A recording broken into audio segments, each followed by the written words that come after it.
Tukio hili la kuweka jiwe la msingi la jengo la ofisi ya Chama cha Mapinduzi lina umuhimu wa kipekee. Kwa upande mmoja, linaakisi ndoto ya waasisi wa chama chetu wakiongozwa na mwenyekiti wetu wa kwanza wa chama hiki, hayati Baba wa Taifa Mwalimu Julius Kambarage Nyerere.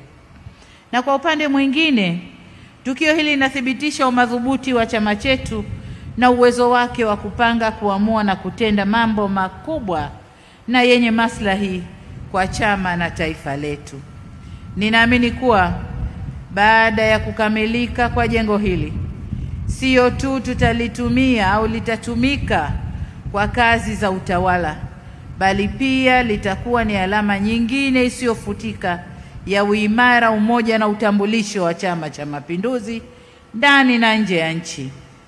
Tutakuwa na jengo la kisasa linaloakisi sio tu ukubwa wa chama chetu, bali pia nafasi ya chama hiki kuiongoza nchi yetu Tanzania, lakini pia kuwa chama kikubwa ndani ya Afrika, lakini hasa kusini mwa bara la Afrika.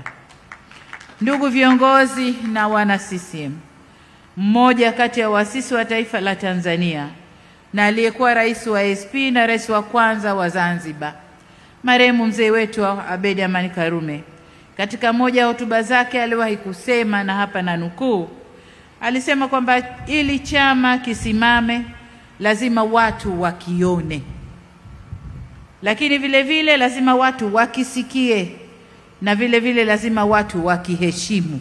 Hicho ndio chama, kionekane, kisikike na kiheshimike.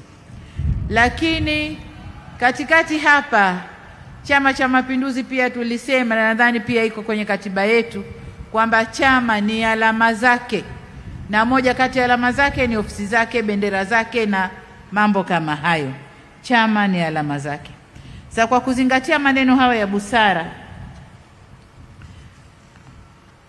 kupitia hadhara hii ninapenda kusisitiza na kuwakumbusha viongozi wenzangu na watendaji wote wa Chama cha Mapinduzi, lakini hasa vijana wanachama wa Chama cha Mapinduzi, kwamba utendaji kazi mzuri wa chama si tu kuwa na jengo la fahari, si kuta, dari na sakafu iliyopambwa na kupendeza, bali utendaji mzuri wa chama, ofisi za vyama hii tunayoijenga, lakini hata zile za mikoa na wilaya, ni sehemu ambapo wanachama wetu hususan vijana watapata fursa ya kupatumia ili kujifunza na kujijenga kiuongozi na kimaadili. Vile vile ni pahala pa mikutano, mijadala, tafiti, mafunzo na maamuzi ya kisera.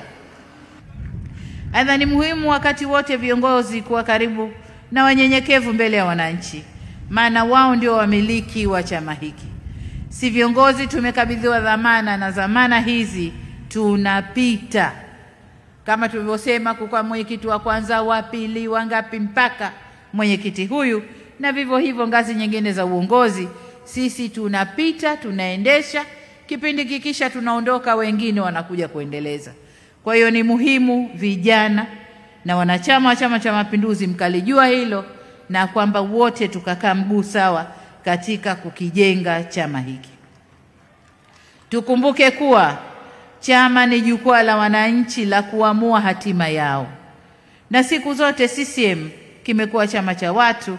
Ni lazima tuidumishe sifa hiyo. Vile vile, kama ilani ya uchaguzi inavyotutaka tuwe daraja kati ya serikali na wananchi, ni wasihi viongozi kuhakikisha tunatumia ofisi za chama pia kuwasikiliza wananchi na kufikisha kero zao serikalini ili zipatiwe ufumbuzi.